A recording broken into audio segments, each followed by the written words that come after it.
تو جنہوں نے مذاق فرما دیا تو جیسا کہ اس کی شان کے لائق ہے. جس طرح اعلیٰ حضرت نے ایک جگہ صحیح ترجمہ کیا ہے, الرحمن علی العرش استوى, رحمان اپنے عرش پر مستوی ہوا, بریکٹ میں لکھا جیسا کہ اس کی شان کے لائق ہے. ویسے استوا کا ترجمہ انہوں نے بیٹھا نہیں کیا, ٹھیک ہے, بیٹھنے کا لفظ بھی نہیں یوز کرنا چاہیے. اپنے عرش پر جلوہ گر ہوا یا متمکن ہوا, یا اگر وہ بیٹھنا بھی کر لیتا ہے تو ظاہر ہے وہ کرسی پہ بیٹھنے والی مثال نہیں دے رہا, وہ تو قرآن میں واضح ہے لیس کمثلہ شیء وہو السمیع البصیر. ہم اللہ کے لیے کوئی مثال نہیں بیان کرتے, اللہ کی مثال ہو ہی نہیں سکتی, اس کی مثل کوئی چیز ہی نہیں ہے. اگر کوئی بیٹھا بھی ترجمہ کر لیتا ہے تو وہ بیٹھنے سے مراد یہ نہیں کر رہا ہوتا, یا قرآن میں اللہ کا ہاتھ, تو وہ ہاتھ سے مراد یہ ہاتھ نہیں لے رہا ہوتا, جیسا کہ اس کی شان کے لائق ہے, اس کی مثال ہی کوئی نہیں ہے. تو انہوں نے پورے کتابچے لکھے ہیں کہ اعلیٰ حضرت کا ترجمہ ٹھیک ہے اور باقیوں کا غلط ہے, اور وہ اس میں یہ مثالیں دیتے ہیں. تو آپ کا رائٹ ہے کہ آپ بتائیں کہ یہ بہتر تھا, لیکن یہ نہ کہیں کہ باقیوں کے ترجمے ہی غلط ہوئے ہیں, یہ آپ نے پڑھنے نہیں ہے. وہ کہتے ہیں جی قل کا ترجمہ دیکھیں اعلیٰ حضرت سے بہتر کسی نے نہیں کیا. قل کا ترجمہ اعلیٰ حضرت نے کیا ہے اے محبوب تم فرماؤ. اب اشرف تھانوی صاحب نے تو کہا ہے اس کا ترجمہ آپ فرما دیجئے, تو آپ میں زیادہ ادب ہے یا تم میں زیادہ ادب ہے؟ آپ میں. تو اعلیٰ حضرت نے تو ادب چھوڑ دیا, یہاں تم کر دیا. تو وہ کہتے ہیں نہیں آپ کو سمجھ نہیں آئی, یہ تم اللہ کہہ رہا ہے. تو اللہ کی جو اپنے نبی سے فریکنس ہے نا, وہ آپ کے ساتھ نہیں ہوگی, تم کے ساتھ ہوگی. ہم کہتے ہیں بالکل آپ کی بات درست ہے, اور کہتے ہیں دیکھیں اعلیٰ حضرت نے کتنا خیال رکھا ہے شان الوہیت اور شان رسالت کا, کہ اللہ اپنے نبی کو آپ نہیں کہے گا, تم کہے گا. اور جب نبی اس بات کو امت تک پہنچائیں گے تو وہ کہہ نہیں رہے ہوں گے, فرما رہے ہوں گے. لہذا آپ کہہ دیجئے یہ ترجمہ وہ کہتے ہیں ٹھیک نہیں ہے, تم فرماؤ ترجمہ ٹھیک ہے, کہ اللہ تو اپنے نبی کو تم کہے گا نا, کیونکہ خالق اور مخلوق کا فرق ہے. شکر ہے ادھر انہوں نے مانا ہوا یہ فرق, نہیں تو توحید ان کو سمجھانی پڑتی ہے کہ بھائی خالق اور مخلوق کا فرق بہت بڑا ہے. اور امت سے جب وہ کہیں گے تو وہ فرما رہے ہوں گے, کہہ نہیں رہے ہوں گے, کیونکہ امت کو ان کا ارشاد ہے. تو تم فرماؤ, ہم کہتے ہیں بالکل بہت پیارا ترجمہ ہے, تم فرماؤ. لیکن آپ کہہ دیجئے یہ بھی کوئی غلط ترجمہ نہیں ہے, کسی بری انٹینشن کے ساتھ نہیں ہے. اس طرح وہ کمپیریزن کروا رہے ہوتے ہیں. میں تو کہتا ہوں جس مکتب فکر سے آپ تعلق رکھتے ہیں ترجمہ پڑھیں, آپ کا رائٹ ہے. ڈنڈی اکا دکا جگہ پہ جہاں پہ لوگوں نے ماری ہے نا, وہ پکڑی جاتی ہے. اس کی وجہ سے آپ کسی کو یہ نہ کہیں کہ آپ فلاں کا ترجمہ پڑھیں, فلاں کا نہیں. بریلویوں نے اعلیٰ حضرت کا ترجمہ پڑھا ہے اور اللہ نے انہیں توحید کی حقیقت تک پہنچا دیا. اعلیٰ حضرت نے ترجمہ بڑا پیارا کیا ہے, ایاک نعبد و ایاک نستعین. اے اللہ ہم تیری ہی عبادت کریں, تجھی سے مدد چاہیں. 3 خوبصورت چیزیں ایک جگہ جمع کر دی ہیں. باقی سب نے ترجمہ کیا ہے اے اللہ تیری عبادت کرتے ہیں, تجھی سے مدد چاہتے ہیں. یہ پرفیکٹ ترجمہ نہیں ہے, کیونکہ یہاں مضارع کا صیغہ ہے. مضارع میں حال اور مستقبل دونوں کور ہوتے ہیں. ترجمہ اس کا یوں بنتا تھا اے اللہ تیری ہی عبادت کرتے ہیں اور کریں گے, تجھی سے مدد چاہتے ہیں اور چاہیں گے. اور دوسری بات, یہ دعائیہ کلمات تھے. تو اعلیٰ حضرت نے دعا پلس حال پلس فیوچر مستقبل تینوں کو ایک جگہ جمع کر کے ترجمہ پتہ کیا کیا ہے, اے اللہ تیری ہی عبادت کریں, تجھی سے مدد چاہیں. یعنی آج بھی اگر عبادت کر رہے ہیں تو تیری کریں, مستقبل میں بھی کریں تو تیری کریں, اور دعا بھی ہو گئی اے اللہ تیری عبادت کریں, تجھی سے ہی مدد چاہیں. میں کہتا ہوں کلاس ہے, یعنی یہ 100/100 نمبر بنتے ہیں. اس طرح کا ترجمہ اور کسی نے نہیں کیا. یہ لازم بات ہے کہ اعلیٰ حضرت کے ماننے والے بابوں کو پکار رہے ہیں, ہاں, لیکن ہم کہتے ہیں اعلیٰ حضرت کا ترجمہ پڑھو تو ہی تک پہنچ جاؤ گے. بریلوی ہو تو اعلیٰ حضرت کا ترجمہ پڑھ لو, دیوبندی ہو تو اپنے اشرف تھانوی کا ترجمہ پڑھ لو, اہل حدیث ہو تو اپنے جوڑا گڑی صاحب کا ترجمہ پڑھ لو, شیعہ ہو تو اپنے فرمان علی شاہ کا ترجمہ پڑھ لو. انہوں نے بھی یہی ترجمہ کیا, اللہ تیری عبادت کریں تجھی سے مدد چاہیں. بعد میں بے شک وہ پکارتے رہے یا علی مدد کہتے رہے یا شیخ عبد القادر جیلانی مدد کہتے رہے, اس سے کوئی فرق نہیں پڑتا. قرآن میں تو یہی لکھا ہوا نا. پھر ہم کیوں نہ کہیں کہ مرنے سے پہلے اے مسلمان کر لے اس پہ غور, کتابوں کا خدا اور ہے بابوں کا خدا اور. یعنی کہ اسی خدا کو مانتے ہیں لیکن تعلیمات وہ نہیں ہے جو کتابوں میں آئی ہیں. بابوں نے اپنی طرف سے ہی دین گھڑ کے آپ کو بتایا. تو جہاں جہاں پہ ان کا ترجمہ اچھا ہے ہم تعریف کرتے ہیں کہ بہت اچھا ترجمہ کیا ہے, لیکن جہاں جہاں ڈنڈی ماری وہ پکڑی گئی. اب دیکھیں نا, انا ارسلنا کا شاہدا و مبشرا و نذیرا, اس کا ترجمہ اتنا ظلم پہ مبنی انہوں نے کیا, اے نبی ہم نے آپ کو حاضر و ناظر بنا کے بھیجا. اب عام بندے کو کہ وہ کہتا ہے قرآن میں لکھا ہے حاضر و ناظر, آپ کیوں نہیں مانتے؟ اب انہیں کون بتائے کہ یہ حاضر و ناظر دونوں لفظ عربی کے تھے, حاضر ناظر, قرآن میں تو نہیں لکھے ہوئے. قرآن کے جو الفاظ ہیں وہ ہے شاہد, تو شاہد کا ترجمہ انہوں نے کر دیا ہے حاضر و ناظر. اب اس کی وجہ سے مصیبت کھڑی ہوگی. اسی وجہ سے پھر اہل حدیث دیوبندی کہتے ہیں جی اعلیٰ حضرت نے ترجمہ چینج کر دیا. ہم کہتے ہیں کوئی فرق نہیں پڑتا, اعلیٰ حضرت نے اپنی ڈنڈی خود ہی پکڑ لی ہے. ہر جگہ تو بندہ ڈنڈی نہ مار سکتا. یہی شاہد کا لفظ, شہید کا لفظ جب آیا ہے نا سورۃ البقرہ میں پارہ نمبر 2 کے آغاز کے اندر, اعلیٰ حضرت ان فوت ہو گئے نے, رجوع بھی نہیں کر سکتے, نہیں تو رجوع کروا لیندے. آیت نمبر 143, وَكَذَلِكَ جَعَلْنَاكُمْ أُمَّةً وَسَطًا, اور اس طریقے سے ہم نے تمہیں معتدل امت بنایا ہے, لِتَكُونُوا شُهَدَاءَ عَلَى النَّاسِ, تاکہ تم حاضر و ناظر بن جاؤ لوگوں پر. پوری امت حاضر و ناظر. اب میں وہ ترجمہ وہ کر رہا ہوں. وَيَكُونَ الرَّسُولُ عَلَيْكُمْ شَهِيدًا, اور رسول اللہ تم پر گواہ بن جائیں, تم پر حاضر و ناظر ہو جائیں. اب یہاں پہ امت کو پہلے حاضر و ناظر ماننا پڑنا تھا اور نبی علیہ السلام کو بعد میں. اب اعلیٰ حضرت نے یہاں ترجمہ ٹھیک کیا ہے, تاکہ تم گواہ بن جاؤ اور لوگوں پر, اور یہ رسول تم پر گواہ. آئے ہو نا داڑھ تھلے اعلیٰ حضرت جی, اپنا خود ترجمہ وائلیٹ کر دیا. یہی ترجمہ تھا وہ انا ارسلناک شاہدا و مبشرا و نذیرا میں, وہاں انہوں نے اور ترجمہ کر دیا.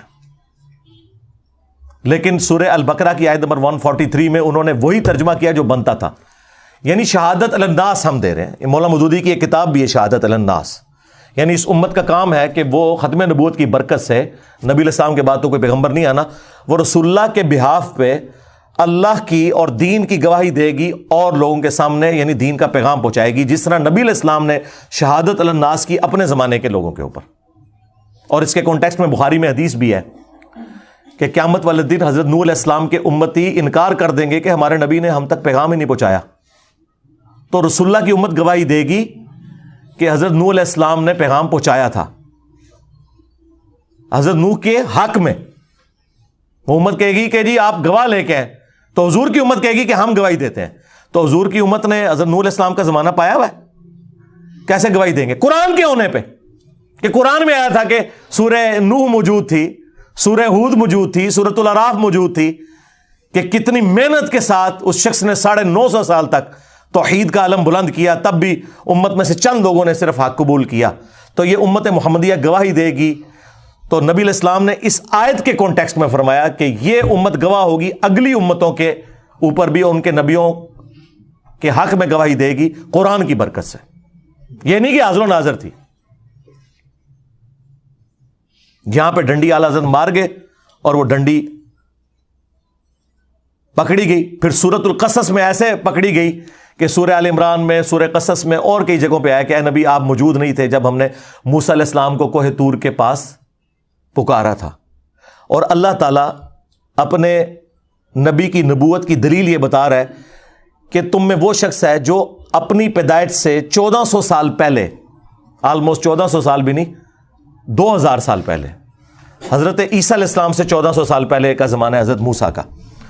اپنی پیدائش سے 2000 سال پہلے کے زمانے میں جو پیغمبر موسیٰ علیہ السلام آئے تھے, ان کی جو کوہ طور پہ ملاقات ہوئی تھی اللہ تعالیٰ کے ساتھ, جیسا کہ اس کی شان کے لائق ہے, وہ بتا رہے ہیں.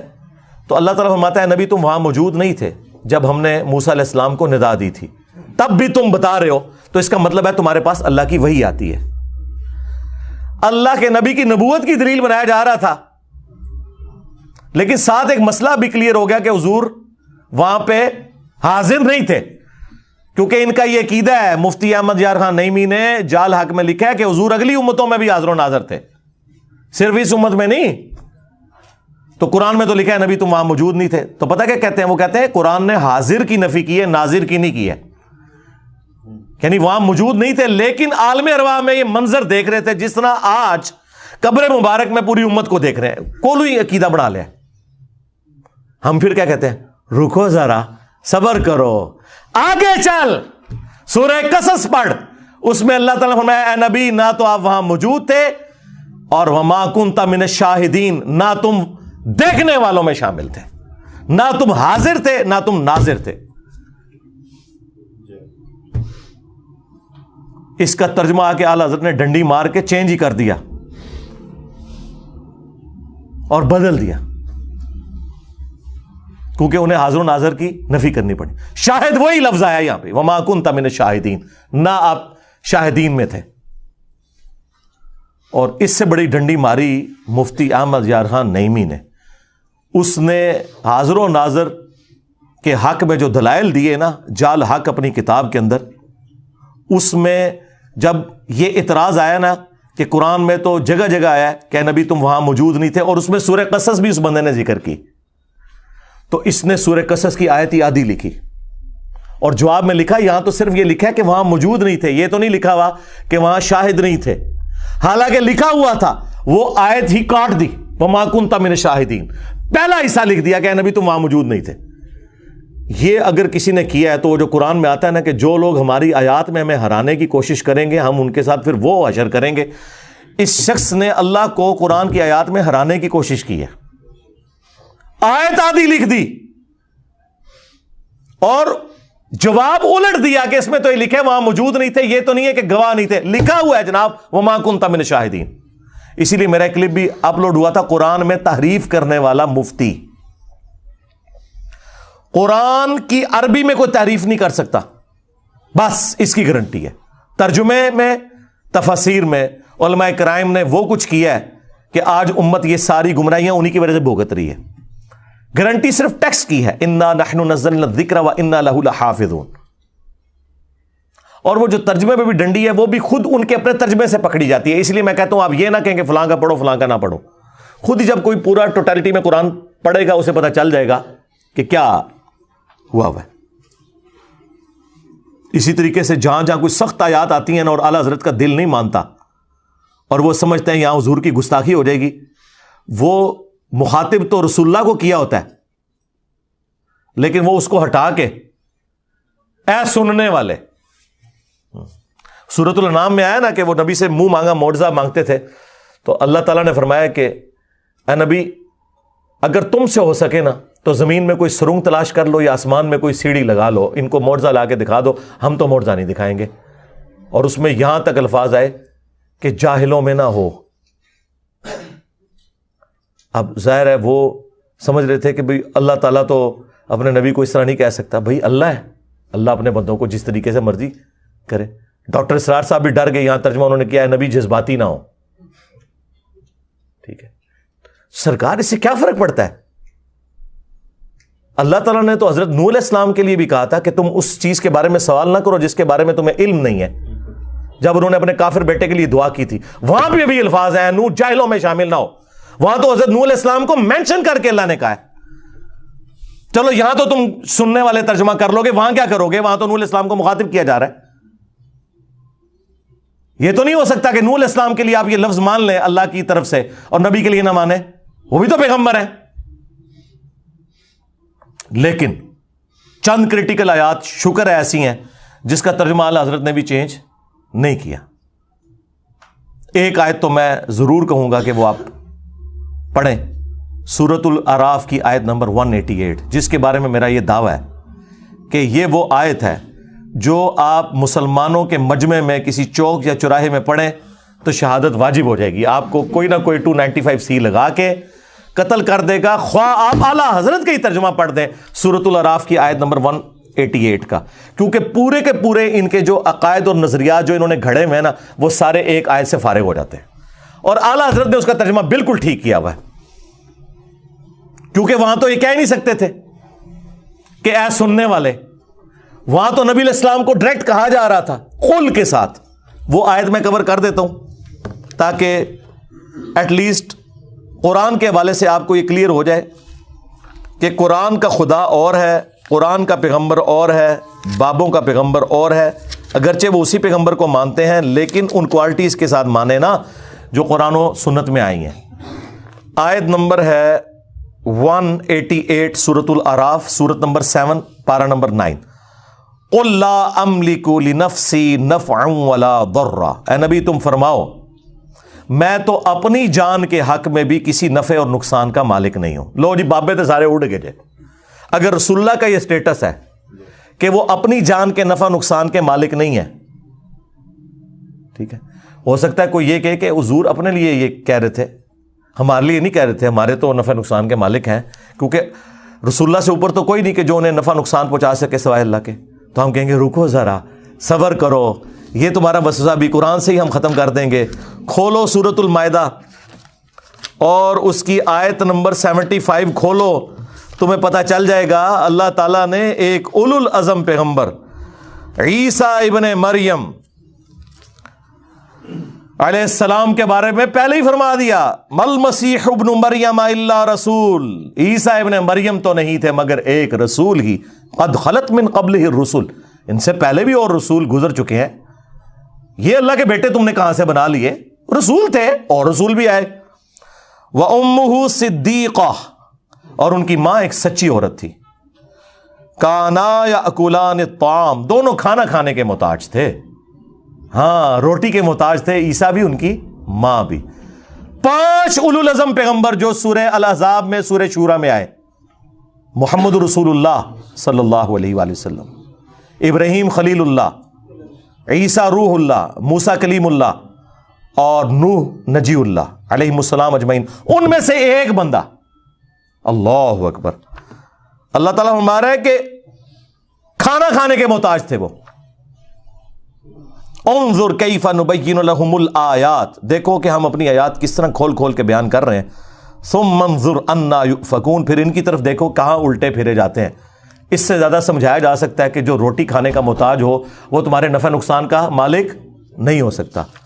آپ کہہ رہے ہوں گے شاید میں نے اپنی طرف سے بات کر دی. اگلی بات آ گئی، قل اتعبدون من دون اللہ، اے نبی ان سے فرماؤ کہ کیا تم اللہ کو چھوڑ کر ان کی عبادت کر رہے ہو؟ جیزس کرائسٹ اور ان کی ماں کو خدا مانے ہوئے ہو. اب یہ آپ بریلویوں کو پیش کریں، وہ کہتے ہیں نہیں ہم تو نہیں بزرگوں کو خدا مانتے، عبادت تو نہیں کرتے.